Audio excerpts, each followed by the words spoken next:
Hey everybody, and welcome to That Guy's House, and welcome to this special broadcast about the importance of inclusivity in spiritual and self-help books.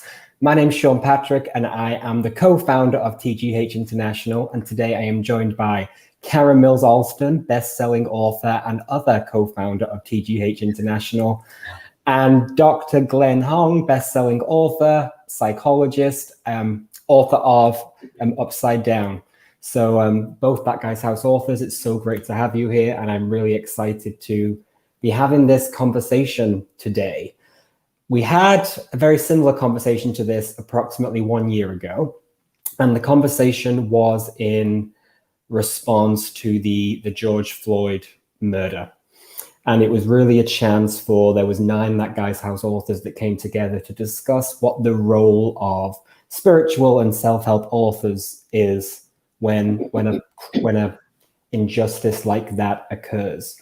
It was through that entire experience that I began to be really thrilled about just how inclusive the That Guy's House author pool is, and something that continues to be something we do naturally, but something we also want to cultivate, and something we constantly want to learn about ourselves and share with others. So this is an ongoing conversation. It's one we're definitely going to be having every year, maybe even more. And I'm really excited to get stuck into what we've got to discuss today. So just before we begin, I'd love to hear you both introduce yourself and just give your opening thoughts on what we're going to be discussing today. I'll go straight to you, Karen. Okay, thank you. I want to say first that I am a spiritual being. I'm an agape licensed spiritual practitioner. I'm a mother, and I am with my business partner, Sean Patrick, and my friend, co-owner and CEO of TGH International. And I want to say, it's obvious that I'm a woman of color.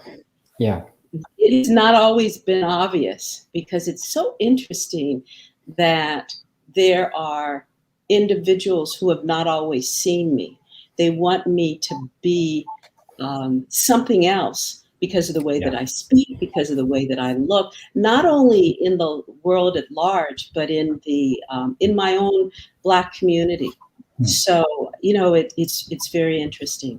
And I'm very proud to be a Black woman. I'm very proud to be that. It wasn't always that way for me. I don't think.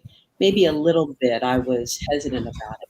I love this topic because when we talk about inclusivity in spiritual books, we bring flavor and character and richness and uniqueness. And if our voices are not heard, then we don't get to allow other people to experience us. Absolutely. So this inclusivity is really important. There are people of color, people of non-color that may be living in communities that are just those individuals, and they may never experience the richness that we bring. They get to experience it through our writings. And I think that because of that, we who write these books create a really beautiful sense of purpose. We share our experiences. We breathe things that the world may never experience except through reading our work. Thank you so much, Karen. And Dr. Glen Hong, hi. Hi, how are you? I don't even want to speak anymore after that. I'm done. I think I'm done for the rest of the show. I know, she's great. So I'm a professor. I'm also a relationship coach. I have a lot of experience in mental health. But I am so excited to be here with both of you because I love that you are inclusive to all perspectives, all points of view. And ultimately, my own personal beliefs, I'm a member of Agape as well. And my own journey of being able to take the concepts that are very important to me of spirituality and accountability and why you are here, and trying to make sense of it within the realm of psychology and emotions and and, you know, all the other things that you know, that are involved in life, right? Because when we talk about inclusivity, it, you know, it involves the commonalities that we share, the struggle, the relationships, the pains that we go through, the struggles, all of those things, right? And at the same time, it's also understanding the nuanced differences of other cultures.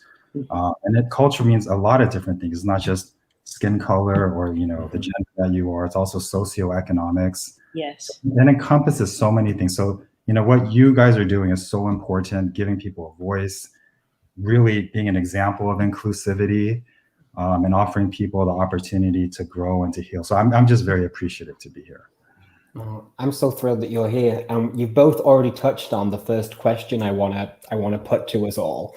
We've used a word about maybe 20 times already that I only grew to learn about over the past couple of years, and that is the word inclusivity. I had always used the word diversity prior to that. And even today, and I'm excited to learn more about this. If I say that that Guy's House has an inclusive group of authors, it feels great to say, but it also still feels great to say that we have a diverse group of authors. So my first question is the difference between diversity and inclusivity. And Karen, I'll go right to you because you're who taught me about this. Oh. Yeah. Well, you know, and I don't even remember what I taught you. And this word inclusive is so warm and welcoming and loving. Their diversity feels, to me, it just feels like it was in a different paradigm. I think it's a word that served us really well up until now. When I think about diversity, I think about things like affirmative action, that there were regulations that were put in place that forced people to do things that perhaps they didn't want to do. Inclusivity for me means that we get to do this. We get to participate in this. We get to have people come in so they're part of this whole human experience. So, and there's more, and I can't wait to hear what Glen has to say about this, but yeah. Yeah, I mean, I feel that inclusivity, you know, on a personal level is getting rid of like ethnocentrism. So all your personal views, any closed-mindedness that you have, and being open and available, all different perspective, all different cultures. Like, you know, there's something, you know, a lot of people use cultural competence, which is that the belief that you can be an expert on another person's culture. And that is just not true. Like cultural humility, you will never be an expert on another person's culture. Being humble, being available to always learn, and respecting other people and where they come from. You know, I think that is what inclusivity means. It's having that ability to have humility, you know, and being humble. And I'm never an expert on anything other than what I know. Yes, that is so important, because I've had the experience that there are people who think they know who I am. And they can never know who I am, because unless you have had the experience of walking into a room, and my husband used to say, being the only chip in the cookie, meaning being the only person of color in that room, you'll never know what it's like. You'll never. So I have had to make adjustments to be able, in my life, to be able to walk in and feel comfortable and poised enough to raise the vibration of the room. Just because I walk in. Absolutely. And I know people in the past have drawn comparison. I'm a gay man. And people have said, people of color said, oh, you understand what it's like to be different because you're gay. On one hand, I absolutely do. On the other hand, it's not something that's on my skin. Do you know what I mean? When I walk into a room, I mean, some people might say, hey, it's the first thing they notice, but it's also something that there's still a question mark over it. There's no question when you walk into a room that you're a Black woman. So, and that's why in most ways, I do reject that comparison of being a gay man being directly comparable. This really does bring me on to the next question, which is, did you feel represented in the spiritual and self-help books that you read early on in your journey? I know that I can honestly think of virtually no stories of LGBTQ Right. in spiritual self-help books. As I've gotten older and I learn about, a lot of male spiritual teachers are gay men, but it's not something that they've ever discussed in their work. And I just think that would be, and I know of authors who've come to me who've been pitching their book to publishers, and it just doesn't seem, well, in the past, it hasn't been a topic of interest. And I do think the old school paradigm of spiritual self-help books is to find the most common denominator and act as if we're all the same, but we're not all the same. And as Karen said, unless we've walked into a room and lived life in her shoes, as Glenn said, you can't be an expert on someone else's culture. That's where I think we come up against a sticky area in spirituality and self-help, because how do we know what may work for you? I believe there's a lot that does, but that idea of, as the teacher, as the writer of a spiritual self-help book, knowing that we are not living in a one-size-fits-all universe. So I guess I'd love to hear your comments on that, but also asking, did you feel represented in the early spiritual and self-help books you read? Karen? No. Yeah. How do you read? Yeah. Because I grew up with the writings of Ernest Holmes. Ernest Holmes, the man who wrote the textbook on religious science, was an older white man. Yeah.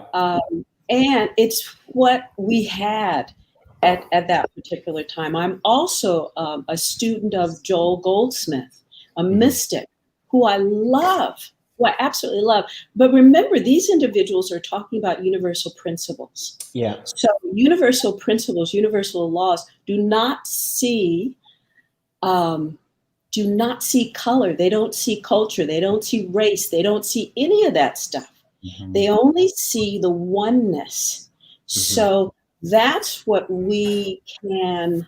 So there aren't any differences. Joe Goldsmith says, and he's quoting somebody, the spirit is too pure to behold the inequity. So there's no separation. And we can, as writers now, writers of color now, we can certainly talk about our experiences. So we bring a different voice. We bring, and we're still talking about universal law, but we're bringing a different voice to all this, which is very important. There was a time when I was growing up, and I grew up at Founders, which was after Ernest Holmes. That was his original church. I didn't experience Ernest Holmes, but my grandmother did, and my mother did, and my father did. And there was a time in the 70s when the choir was getting too black, as the choir director told me that one of the ministers said. And he says, the minister said, what's happening? This choir is too black. And then Paul Cinia, bless his heart, the musical director, said, I can't help that. They can sing. And the idea is that he's including everybody. He just wants to have a beautiful choir. So, and then the other piece of all of this is in the writings.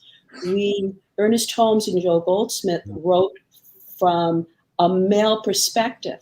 Yeah. So you will see he and him in there. Women were not included in these early writings.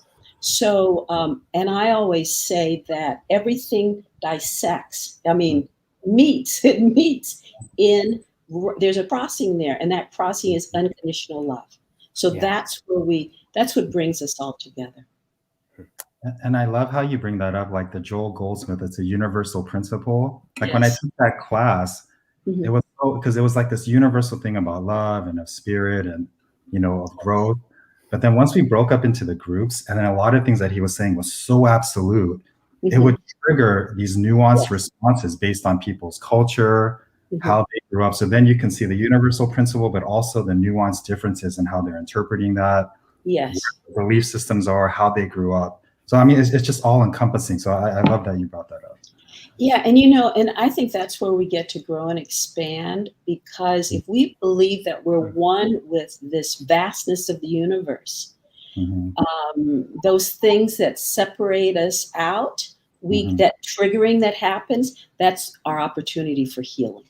Yeah, it really is. Yeah. Yeah. And you both are painting this really great picture, this visual that I want to have forever. There's the universal law, the spiritual principle, and then we have the nuanced differences. And that is so powerful. And I believe that that's where we are, because the universal law doesn't change. And as a spiritual teacher, as someone who has a spiritual path, I have clung to, even in this inclusivity conversation, that I hold these beliefs close to my heart, and I accept how they filter down is nuanced. So I really appreciate that.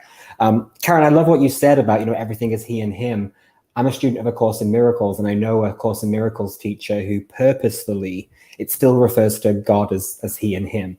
And she purposefully, is with her copy, it says she, because that just makes the message sink in for her a little bit nicer, which I think is nice. Yeah. And because God does not have a gender. And we get this the way that we get it, right? When I talk about this presence, because at Agape, Reverend Michael says that God is not man in the sky who has anger management problems. God is not personified. It just isn't. We as beings do that so that we can, part of it is the religiosity that some have been brought up in. When I talk about God, I use the word it. It's just, it makes it more inclusive. Yeah. So it means whatever it means, and the I in it is capitalized because it expresses life. That's what it is for me. Yeah. I came into this world of spiritual and self-help books, the mid 2000s, similar, just not long before the movie The Secret came out. So I do believe that I was lucky to have an inclusive range of teachers available to me. And the first teacher that I became a huge fan of was Lisa Nichols, who is a woman of color. But even in all of that, I remember I went to California to do her training when I was 21, and I was scared to tell her I was gay. And when I did, like I had to, whatever that was about, and I was it's like before we become friends, you need to know I'm gay, because that's the way it was 10 years ago. And she just laughed and said, "Oh, honey, why would you think that?" And that was my preconception of knowing that she came from a Christian background. I was like, even with all of this spirituality, she is not going to want gay men coming doing her programs. I was completely wrong. I had that completely, but still, then there wasn't I don't think I don't know. But there was no mention, there was no obvious voice of a LGBTQ person, even in The Secret, which was like 15 years ago. Nice. Yeah. Awesome. Karen, what's your question for us? Oh, let's see. So I have a couple. It's probably the same question and they're just phrased differently. Here's one. In this moment, would we want to be anyone other than who and what we are? So I know that when I was a kid, I wanted to be somebody different. I wanted to be a white woman, because when I was growing up, those were the individuals who were beautiful. Those were the individuals that were in movies, on magazine covers, doing some things that they were doing. I remember, I'm just remembering this right now. Whoopi Goldberg had this wonderful, maybe it was an HBO special, where she went through these different characters. It was her Broadway show in the 80s. Okay. Yeah. She had, and I remember her putting a towel on her head so that she could swing her hair, because that's what white women did. It's interesting. I soon grew that because, my grandmother was fabulous. My mother was fabulous. These were women who I have really come to understand have led me on this path of spirituality that I'm on. So I wouldn't want to be anybody else because I value now my uniqueness. Mhm. I value now what I bring to the table, and it's what each and every one of us gets to bring to this table. We're each here on purpose. Otherwise, we wouldn't be here. So, Mhm. and you always hear me say this, we get to develop our gifts and talents and give them to ourselves and to the world. That's why I'm here right now. Yeah. And it all comes down to a choice. Mhm. It really does. So as my husband and I raised our daughter, who had a birthday yesterday, bless her heart, and she's missing her father. Her father has passed over. Um, I am grateful that I am able to I have this gift to be able to speak with her and to have this powerful relationship with her. And I told her as I was speaking to her that we're each here on divine appointment. I'm her mother, she's my daughter because of this uniqueness. So I wouldn't want to be anybody else. I'm happy with the way that I am right now. And it took a lot of work on me to get to this point, Yeah. to love me. So, yeah. And that's what inclusivity means for me, that we get to love one another individually and collectively. And we first get to love ourselves. Mhm. Yeah. Yeah. Glenn, go ahead. Oh, you're gonna make me follow that again? This is I don't know where this is going. I just wrap it up in a bow. I mean, depending upon when you ask me, like if I'm in a really unhappy place, and I'll be, oh yeah, of course I want to be someone else. But I think through the course of the journey, like for me, growing up a Korean American, my parents had these very traditional Korean values. There was a westernized culture. I was like this in between, so I was trying to always fit myself into a box, and then trying to understand myself. And we were in different cultures in Southern California, even like Boyle Heights, which is a Mexican American culture. So there's nothing where like I could really feel like I'm trying to box myself and trying to figure myself out. So yeah, I would always want to be other people from other cultures and not really understanding like, man, where do I fit in? And is there people like me? And then there would be like books and TV shows about like the struggle of us, the duality of a culture or not fitting in. But things that were particular to me, like I didn't really have that.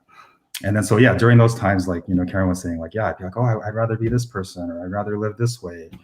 But over time, I think it becomes like this journey of inclusivity is the journey of self-acceptance. Yes. No longer boxing yourself in, and then being able to mourn the pain of all the choices of trying to box yourself in. Wow, yeah. And expanding yourself out and being like, hey, instead of being, American or Korean, I'm both. Like that was part of the experience. Or living in Boyle Heights, that was part of my experience that has shaped me. So kind of expanded space when I'm able to do that more. I'm definitely, I'm very appreciative of what I have, but I'm not this guru yet where I could be in that space all the time, but I'm definitely in this process of trying to do that. Yeah. Karen, it's such a good question, and my answer is a big fat yes. And we've been on a journey together for a long time, and I can't identify with ever wanting to be another race or culture, but it is important if we're talking about books, but if you think about media in general, I mean, I've said this. There was a lot of my life, and I won't go. Until rather recently, in the grand scheme of things, I used to say this thing, oh, I'd give it all up to be an Abercrombie model. I was like, I'll trade you it all in to be an Abercrombie. Because so I grew up in small town in Ireland, gay teenager. And that picture that was presented to me constantly, mainly through TV, was that cool California, heteronormal, privileged life. And I think if I've ever wanted to be somebody else, it's been that picture which was constantly presented as these are life's winners, you know, the privileged elite of Beverly Hills. But I actually, I said to Karen the other day, for the first time in my life, I was watching that old series, Beverly Hills 90210. I said, Karen, this is trash. But there would have been a time in my life not so long ago, I would have watched a show like that about the elite of California and been like, and in my head, that was the only way you live a full life. I don't believe that anymore. But it's even interesting to articulate this out loud because, like I said, I've never even thought about wanting to be a different sexuality. I've always been happy with being gay. And in my era of time, I was born in 1988. I think gay men have always been celebrated in the media. They're a great character in a TV show. There's a lot of, so on that section, yeah.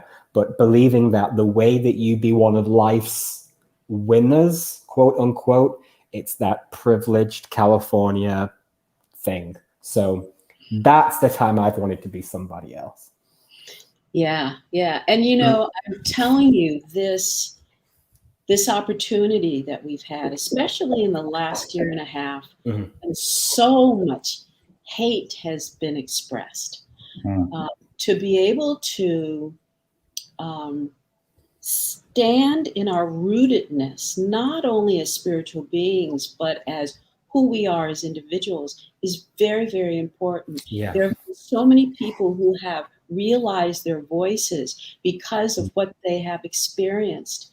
You know, we go down the list of George Floyd and Breonna Taylor and everybody. I saw someone writing these names on a building, and you know, it's just lines and lines and lines and lines and lines of people who have been murdered, who have been brutalized, and because of that, there's something that has been activated, perhaps in a lot of us, no matter who we show up as. Yeah. And that has brought so many of us together with an understanding that we get to march, protest, vote. You know, we went through 4 years of Trump, and that administration really separated us out. And I have to tell you that I do believe in this universal principle that everything is for us. So even in the midst of all of that we went through, what came out of it is people standing together. What came out of it is individuals having a voice. What came out of it is that we really are all in this together. And that's this inclusivity is very important because we can't do anything on our own. No. We have to come together and do what is possible together. Yeah. And with that, we get to learn and understand one another. That's the beauty of it. Yeah. Thank you, Karen. Glenn, what question have you got for us? So my question is what's a particular nuanced part of your culture that maybe people don't know or understand? That's really good. I guess I'll try and jump in and think whilst I speak. I think with gay men or the entire LGBTQ community, I can only speak to gay men, you grow up with a lot of shame. Like, shame is what runs rife through your forming of your identity. And it's large chance you've been bullied throughout high school. And it is this wound you carry of not being accepted, or for so long you carried around a fear of you will be rejected when you tell people that you are not a heterosexual person. So I have to say, I got into self-help spirituality from a young age, and, you know, developed so many great tools, so many great healing practices, but shame, not wanting to be seen, and that inadequate fear of rejection, that is something that has really followed me. And speaking back to that Lisa Nichols story, it was like, oh, before I feel that I'm worthy to train under her, I have to make this confession of being gay. And like that just, I do feel like media cultural wise, I do think LGBTQ people are represented more than ever, which I think is fantastic. Yeah. And there's still no doubt that, we carry shame. And that's why our festival's called Pride, and that's why we're currently in Pride Month, because that is the leap we have to take from shame to pride. So shame is the big one, I think, in the LGBTQ community. What about for you? There's so much. There's so much.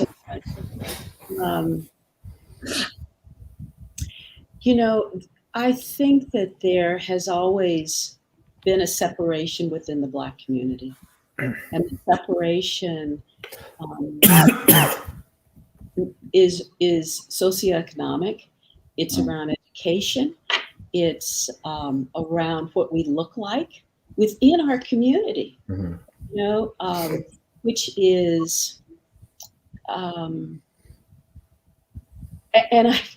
I'm just hearing that it really goes back to the plantation, when there was a separation of the slaves that worked in the picking cotton, I'll say that, as opposed to who were typically darker, and then the lighter individuals who may be the result of the raping that went on from masters. So they were in the house, and I don't know what benefit it was, but certainly they were not out in the sun, doing hard labor. They were dealing with some other things like rape and abuse within that house. And that separation continues to go on. Wow. So we see separation with not liking somebody because of the color of their skin within the Black community. My daughter graduated from Spelman University, and my daughter is light. She has curly hair, and she that was the only college that she applied to, the only college that she wanted to experience. And I didn't know why. And I'm so grateful that she had that experience, because I remember John and I going to the orientation, and the president said, this is, and she used the word diverse, this is the most diverse population of Black women that you will ever experience. Wow. And as we looked around, everybody was different. Everybody was different. My daughter was discriminated because she was from California. She was also discriminated because of the way that she talked, because of the color of her skin, because of her being a metaphysician as opposed to being Bible-based. So there are, and I think that as we, as a culture, as a group, are understanding us more individually, more and more and more, and as we're coming together, I think that it's improving, but it's still difficult. So when I was growing up, my father was a politician, did a lot of volunteer work. So one of my intentions was to do that work in a community that was not my community, but to go in there and let them know that I was just like them. Because I can't help the way that I look, can't help the way that I speak, I can't help the way that I'm educated. So my intention is always going in whether I'm with people of color or anybody, to know that we're in this together. That's the bottom line for me. Yeah. So there's some nuances in there. Absolutely. Yeah, still work to be done. Yeah, for sure. I mean, I think for the Asian American community, I mean, there's been a lot more violence. Like there are these random acts of just like attacking elderly Asian Americans. And I think it like brings up like how we were raised. Like, I'm almost 50 now. So our culture when we were raised, we just put your head down, don't focus on anything, study hard, get a job, and don't worry about anything else. And activism and, thinking about greater good was not really a focus. And so like this whole concept of like not being threatening, or the model minority myth that, you guys see this, that racism doesn't exist because they're doing okay. But the truth is Asian Americans encompasses so many different ethnicities, Chinese, Japanese, Cambodian, Filipino. There's so many different ethnicities within that culture. But also I just appreciate like the intersection of everything. When you're dealing with culture, there's a lot of people, because of this head down mentality, they don't seek out mental health services when they're suffering. So this all encompassing, where everything intersects of culture, putting your head down, having mental health symptoms, and just everything that's all involved. And I just really appreciate that the younger generation coming up, becoming greater activists, they're learning to blend cultures. They're taking a stand. They're trying to raise consciousness regarding things that are happening in that community, and then trying to promote structural transformation. So, just in general, everything is coming to the surface. And I just appreciate watching things, the process of creating change. Yeah, Glenn, you made a really great point. Sorry, Karen, you go. Right. No, you're gonna say it. So go ahead. Oh, about accessing mental health. Yes. Services. Yeah. What's right? You both. Oh, Karen. Yeah, we are. You are both. Practitioners, therapists and practitioners. So, do you see a lack of inclusivity in the clients you see? Well, the question for people of color is whether or not they're going to access us. That's the question. I was brought up with, you keep everything in the family. You don't let anybody know what's going outside of the household. Otherwise, it's a reflection that your parents are not doing a good job. So even though my mother and my grandmother were practitioners, they still did not like the idea of us talking to anybody about what was coming up. So when I see people, I see a lot of different kinds of people, and I'm so grateful for that, because there's a lot of freedom in it. And it's needed and necessary right now. It really is. Otherwise, we don't survive. We don't thrive. We can't thrive if we don't have the opportunity to sit down with someone who can assist us on our journey. Yeah, I mean, I think for me, like, I went from counseling to coaching, because counseling is this problem-solving approach. You're broken. I'm looking at you as broken.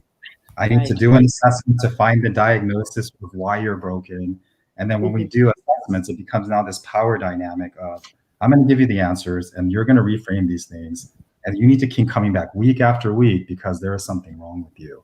And taking that shift into this mindset of you are a whole person. You're definitely in pain. You're in a lot of pain. And it's also taking, like, what I'm trying to do now is to take the psychological constructs that match the spiritual constructs, right? Yes. I think like one of the things in like agape is victim consciousness, right? So people think like, well, you're blaming me for everything. It's not really that. It's taking the psychological construct of your pain can be recreated, owning the story, and then breaking the cycle within yourself and being able to make changes, right? So that kind of dynamic and being able to do that, regardless of like their level of understanding, that's become like very important for me to do, even in relationships too. Like you're mad at me, when you're pointing the finger at your partner, you're probably talking about yourself too, right? So this level of caring and accountability has been huge for me. And then also celebrating the differences. If I don't understand something about a culture or what they're going through, really taking the time to get that information instead of just, okay, let's problem solve this pain, just kind of shrinking their pain to solve this, really seeing the person in totality. Yeah.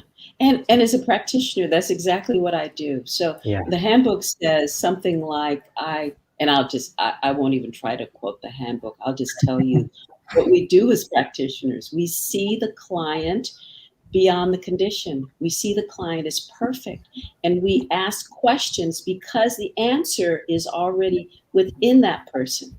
Mhm. And I love what, Glenn, you just said, that the idea is not to set up years of therapy. Mhm. The idea is to remind the person that they have everything that they need already within it, and they have to access it. And the way that I've been talking about it recently is that there is a place within all of us that has never been hurt, harmed, or endangered. And I call it the presence. And as we empty out the things that no longer serve us, that presence rises up within us, and we develop practices that allow us to operate within ourselves with kindness and joy and as a happy person. It doesn't, so we're not blaming our mothers or our fathers or our relatives for certain things. We're taking responsibilities within ourselves so we can heal those things that may be triggered when something happens. And we no longer are projecting stuff that's going on within ourselves. Reverend Michael talks about, are we responding or are we reacting? Yeah. So reacting is this humanness that comes out. When we get mad, we're supposed to project our feelings, bawl somebody out, and that's an old paradigm for me. Yeah. When I get mad, I sit with the practitioner. I go into the silence. I have a process where I will go outside, walk around, and just talk out the stuff. Sean and I have talked about the movement of energy. That movement of energy is really important. So we're taking responsibility. We're healing past stuff that has come up so that we can live our lives fully. It's important. Takes work. I had a big smile on my face then, Karen, just because I've been around you when you say, I'm processing. Yes. And that's great, because if you didn't say I'm processing, don't speak to me right now, maybe you would be cussing somebody out. So that's good. So this choice is really important. Yeah. And that's, if we are really calling ourselves, some of us are choosing to be spiritual beings. So now we get to act like it, especially when things get tough. Yeah. We get to act. Otherwise, what's the point of it? So when everything is good, we feel good, we have money in the bank, all of our life structures are in order, we act and we know that everything is good. So what happens when all that stuff gets jungled? When houses are lost, when jobs are lost, when somebody is angry with us, how do we show up? Yeah. That's the opportunity for growth and expanded awareness right there. Yeah. So practice that. Yeah. Absolutely. Absolutely.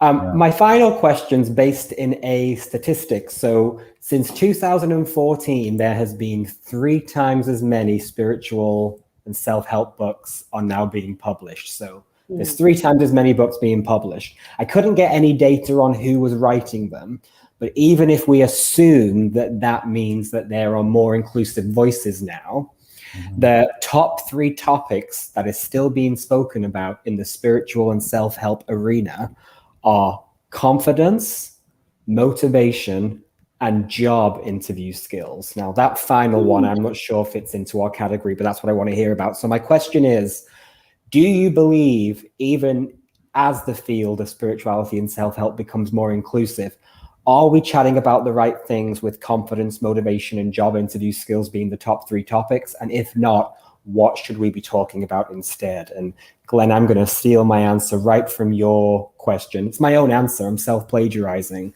But the topic of shame and pride, and especially now with how many LGBTQ, non-binary, voices there are out there, I believe that is something to be, as a whole area of self-acceptance, to be explored as a spiritual being for people who have grown up in a shame-based environment.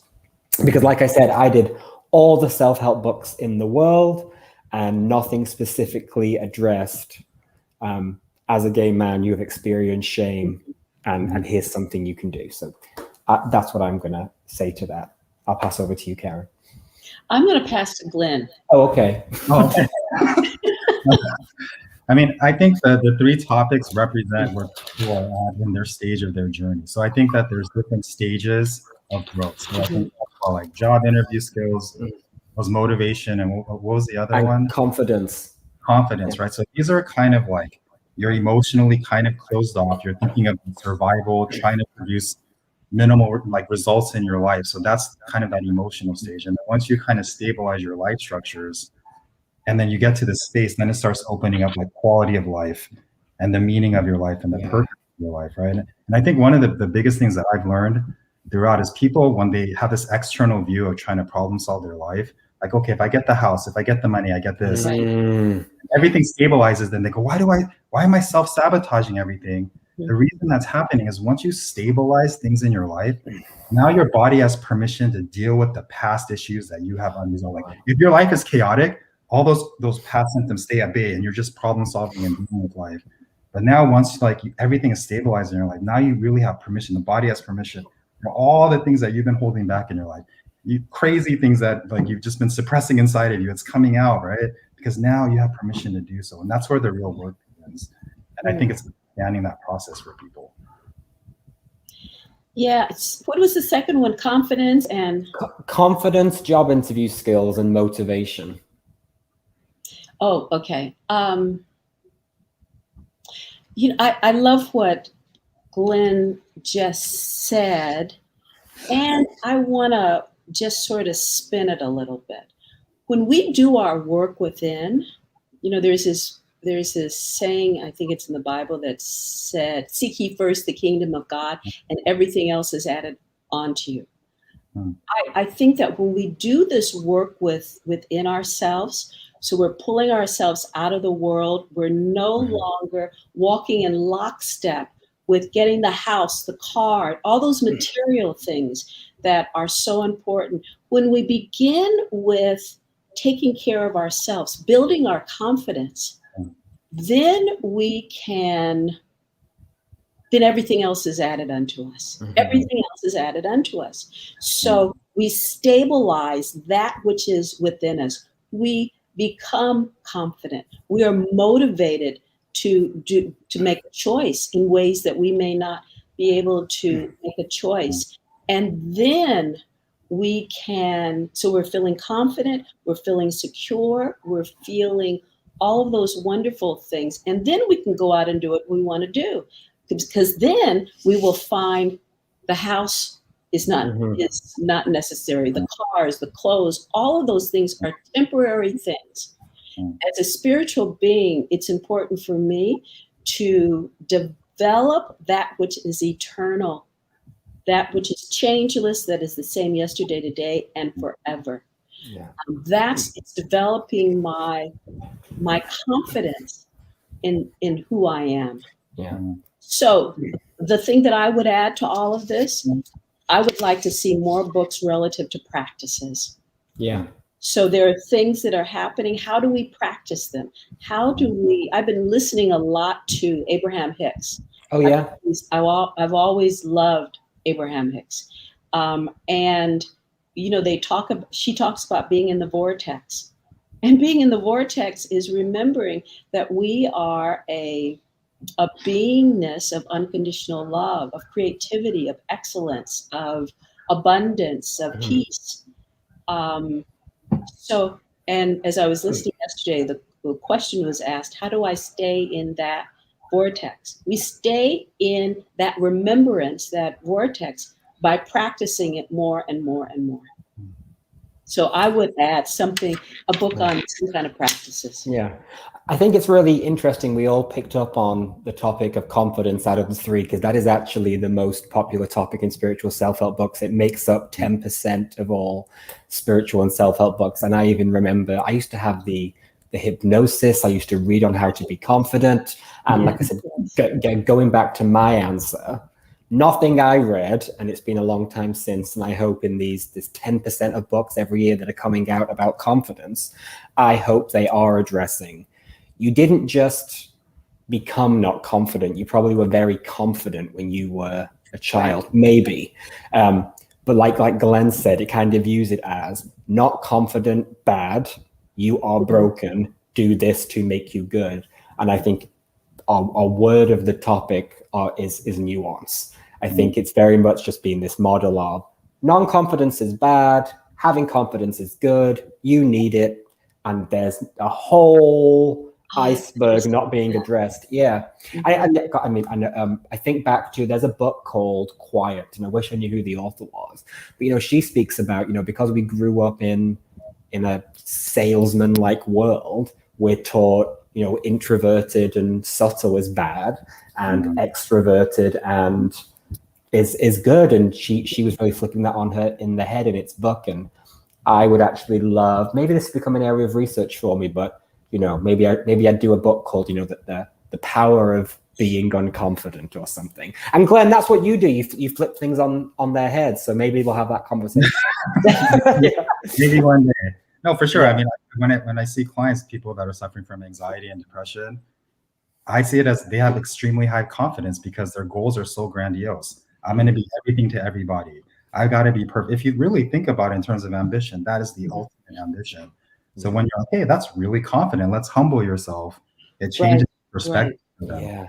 Yeah. That's really good. And one of the things that I've heard at Agape is that you want to pay attention to the person who is listening, who is being still, who is not very talkative in a meeting, because that person is developing some very powerful skills to listen to everyone, meaning that they may be learning from everyone what to do, what not to do.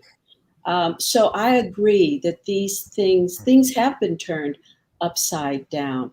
Things that as people are really spending more time, as we're spending more time on ourselves, there's something that is being awakened within us. And I want to remind us that there are very few of us who are doing this work. Very few.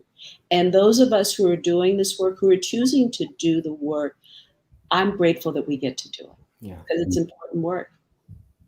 Incredible. But Karen and Glenn, I can't thank you enough for being part of this conversation. It's been truly incredible, and a conversation we need to keep having. Yes. It's been 12 months since that guy's house had it last time, but I'm sure we'll be having this conversation again very soon. Inclusivity continues to be important to TGH International and to the world, and I'm really thrilled that us three at least are wanting to be on the right side of history. So that's great to know. Before we wrap up, are there any closing remarks? Thank you. Just thank you. Yes.